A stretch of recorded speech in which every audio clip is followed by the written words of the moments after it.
This last week I attended the spectacle that is the Mayor's Question Time in City Hall. As a rule of thumb, I never encourage anyone to work with reform.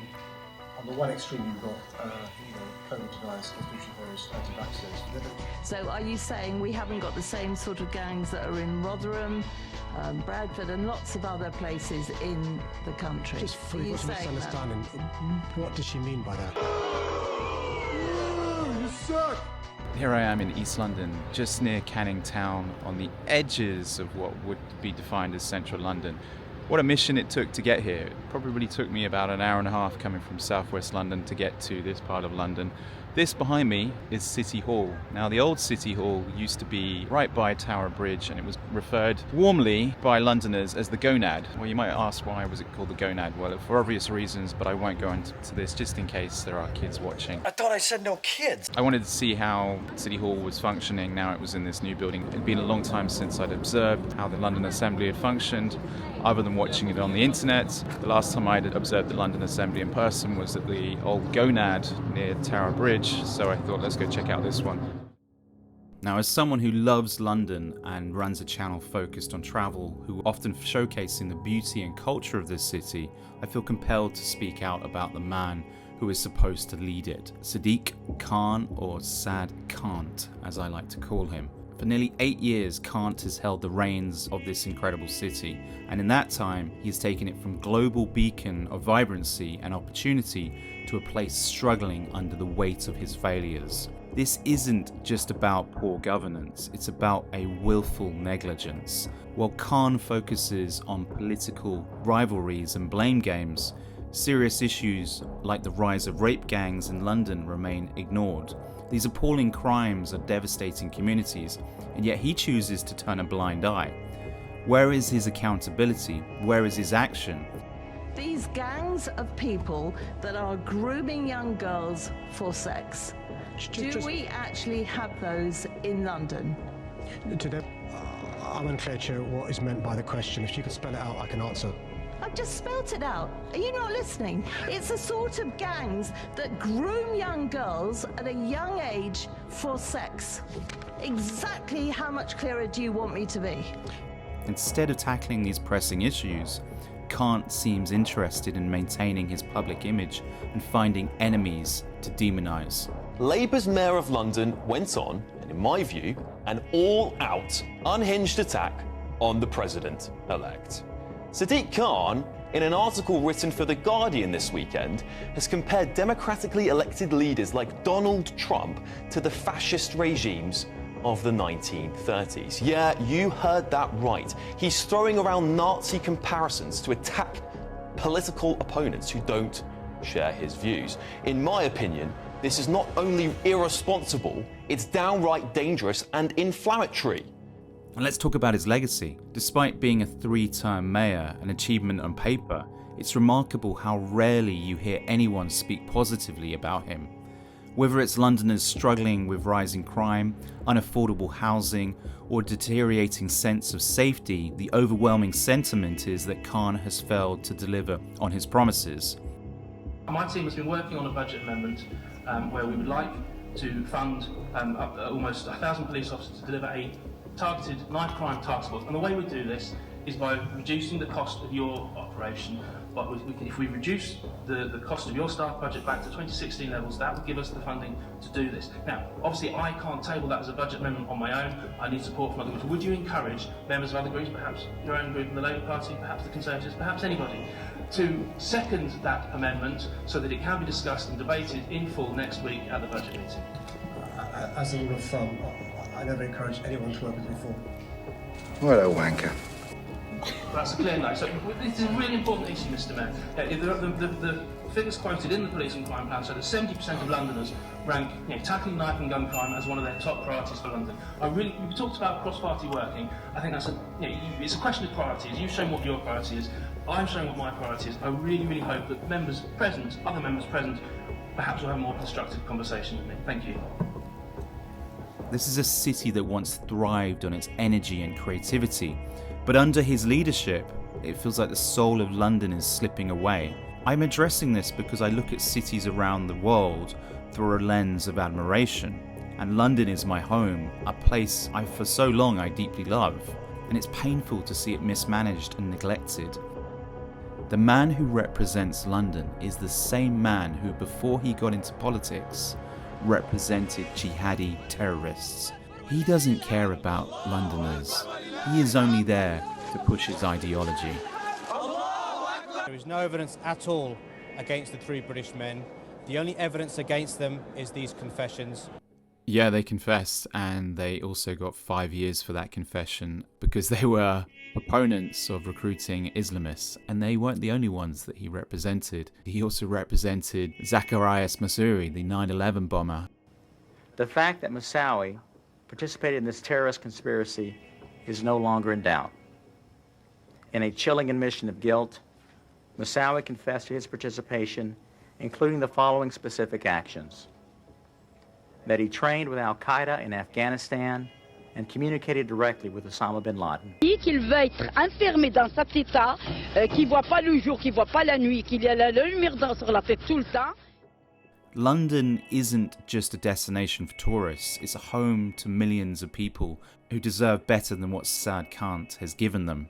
London deserves a leader who cares about its future, not just about their political survival. After nearly 8 years, it's clear Sadiq Khan is not the leader London deserves. It's time for change. Enough is enough. Let's get rid of this absolute muppet. He absolutely has not answered the question. It's interesting that you won't ask for Labour government to suspend the AMPS and stop Heathrow expansion. That's lip service. Well, I thought you were going to. I thought he was going to carry an all-day chase. He's given up. No, it's a nice building. It's thought to have saved the mayor a little bit of money in moving here, but it's also, in my opinion, made the mayor less accessible. He should really have been in the heart of London, so more Londoners could look to attend. Here on the edges of London, it seems a very inaccessible location. Now, all around me are things probably just to benefit the mayor. We have London's cable car, which, having been watching it for a fair amount of time, seems to be consistently empty. We have some very nice houses over here looking across this sort of docks area, and inside the corrupt mayor generally talks about how he is basically making London a worse and worse city. Crime is up, rapes are up. London has become a predominantly more dangerous city, and it seems, in my opinion, the mayor is choosing to ignore that. Now, the Reform member asked a question asking if the mayor would cut his personal spending amongst his staff to 2016 levels, and the mayor sort of shrugged it off and laughed about it. And that spending would have been channeled towards tackling knife crime. Now, in my opinion, knife crime wouldn't need to be tackled if London had kept in line with what it was in the 80s and 90s. A homogenous city, but now it's a global homo city, and it is a complete mess, in my opinion. Very manicured in this part of London, because this is where the mayor is, but you'd be hard-pressed to find some parts of London that are as manicured. Even the geese agree with me. Or is it a moorhen? Yes, in fact, they were moorhens. But to de-stress from having to witness the atrocious mayor in action, I decided that I'd take myself off on London's only cable car, or gondola, depending on where you're from in the world. First time I've ever done this, so I figured let's try it out. Because there's no reason ever to be in this part of London, I have to admit I've never done this cable car. The only time I go on cable cars normally is when I got my snowboard and I'm about to hit the mountains. You know, obviously not in England or London. So what I'm going to do, you notice the massive queues, no one's really here. I'm going to get myself on a cable car. There we go. Let's see if I can get in this one. Seems like there's no members of staff to help me here, but getting on the cable car right now.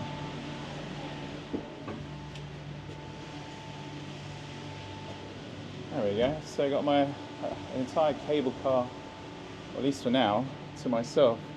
Yeah. I've got a TV here. It's okay.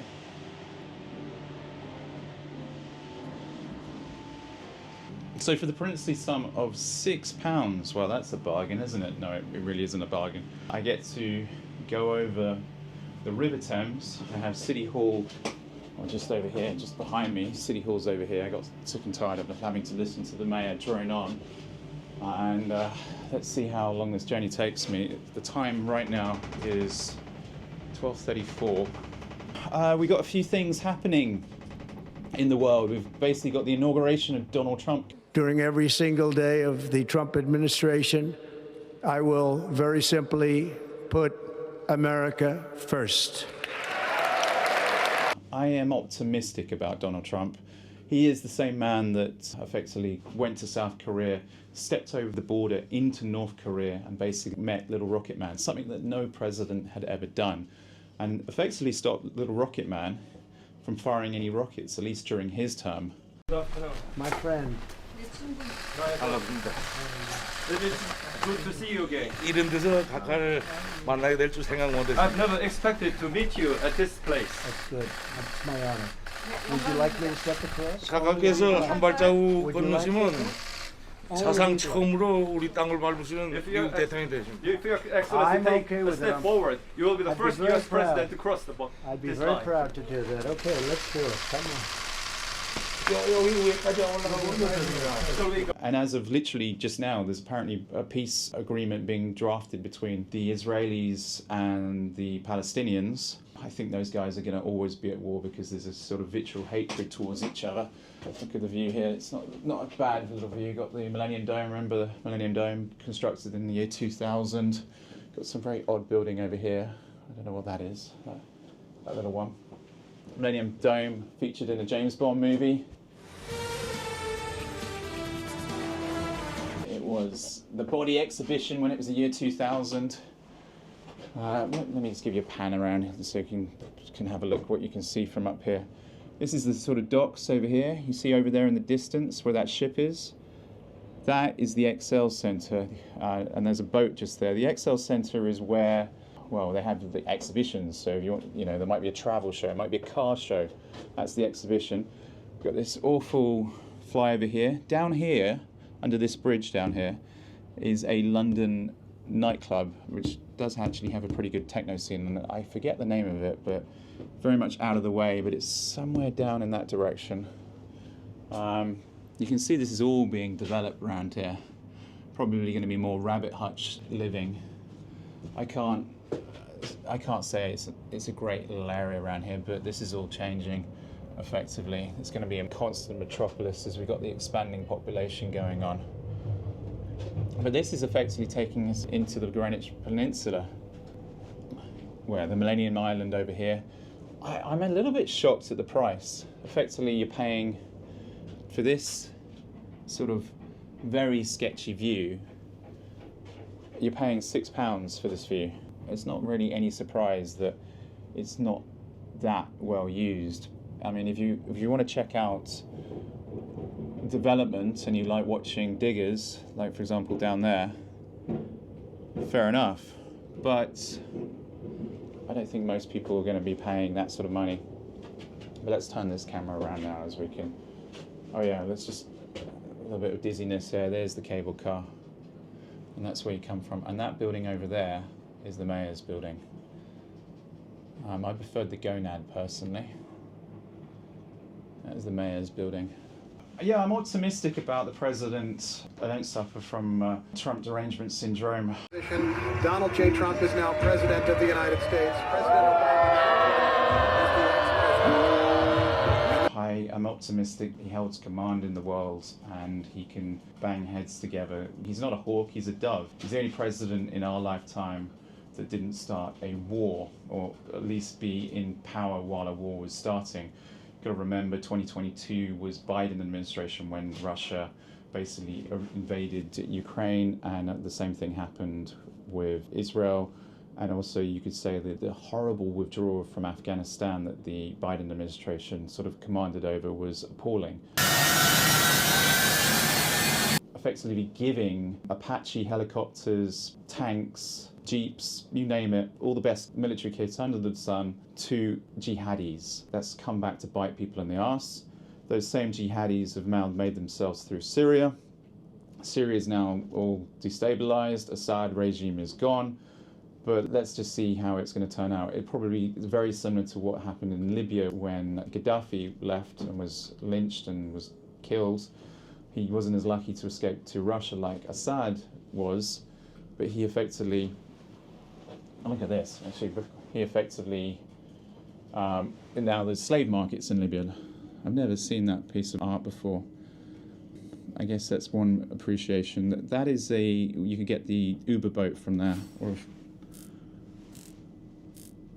But look at these new buildings that, well, you could be in any city really. You could be in Oslo, you could be in just a metropolis, constant building, more building works over here. What on earth is that statue down there? Some strange statue down there. Answers on a postcard. What on earth is that? I'm going to have to get closer to that, I think. When we get off this, we will go and check it out. We'll check it out. But over there, you've got Canary Wharf. You're effectively dropped in the middle of nowhere. There's a car park down here. There's some random statues. I guess if you're working and living down here, because you can see that some is residential, then it makes sense. If you're working in City Hall and you live over there, this is a perfect way to get to work. But other than that, there's not many people that are really using this. What was I saying in regards to Trump? So I'm optimistic. He's not the savior of the world. He's not the savior of America. I know he's going to be better than what we've had previously with Biden and the Harris administration. Total incompetence, total division.